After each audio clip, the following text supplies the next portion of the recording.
folks, this is Pete Leong here of Photoshisa Photography. Just about to shoot a wedding here at beautiful Aqua Grace Chapel here this afternoon in Okinawa. But before that, I thought I'd share 5 quick wedding photo tips for you that I have learnt from experience over the years shooting weddings here in Japan. So let's begin. Number 1, communication. Communication, I believe, is very important with your customers. Okay, for me, I don't get to meet my clients generally until the day of the shoot. So when I walk into their room to start shooting, I want to become their friend as soon as possible. So I try to talk very friendly, find something they're interested in, yes, just communicate very well, be very open and friendly, and you'll find that they open up for you in front of the camera and they're not so stiff and nervous. But 2 is to find out what exactly your customers are expecting and what they want.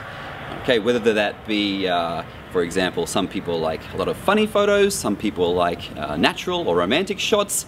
Do they want a lot of pictures of the guests, certain poses?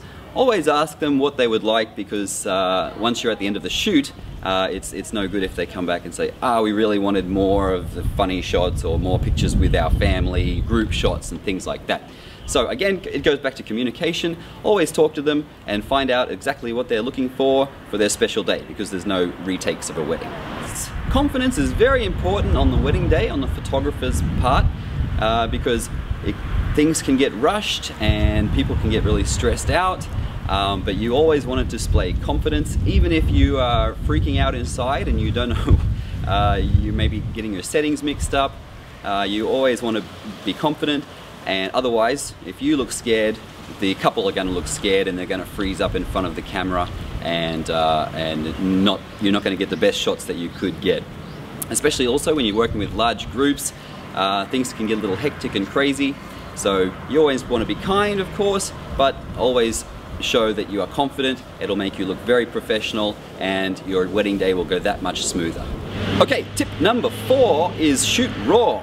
Okay, I suggest always shooting raw when you're at a wedding, because it's a very important day, and although you may be very competent with your camera, sometimes mistakes can go down, your exposure might be a bit off, your white balance may be a bit off, there's any number of things.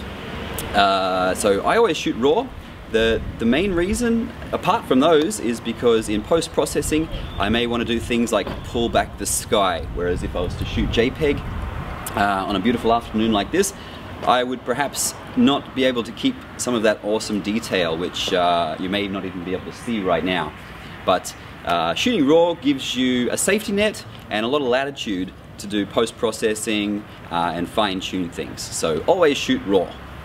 Okay, and the last tip, number 5 for today, is shooting with 2 bodies. I highly suggest, if you're going to attempt shooting a wedding, you should really have 2 cameras on you at all times.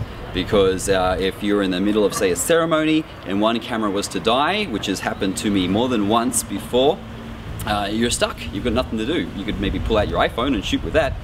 But that's one reason you always want to have a backup. The other reason is because there's, at certain times, you don't have time to change lens. Say if I'm shooting with my 24 to 105, I might want to switch to a longer telephoto lens really quickly, or a wide, say 16, 17mm lens. So rather than taking off your lens, changing it, and risk getting dust and junk inside your camera, always 2 cameras, you're ready to go. So right here I have my 50. I can shoot some nice shallow depth of field portraits, or if I want to go to a quick wide angle, I can switch to my other camera really quickly. So always 2 cameras, very important. Thanks very much for watching today. Please subscribe to my channel if you'd like to see some more videos, or check out more of my work at photoshisa.com. Thanks for watching.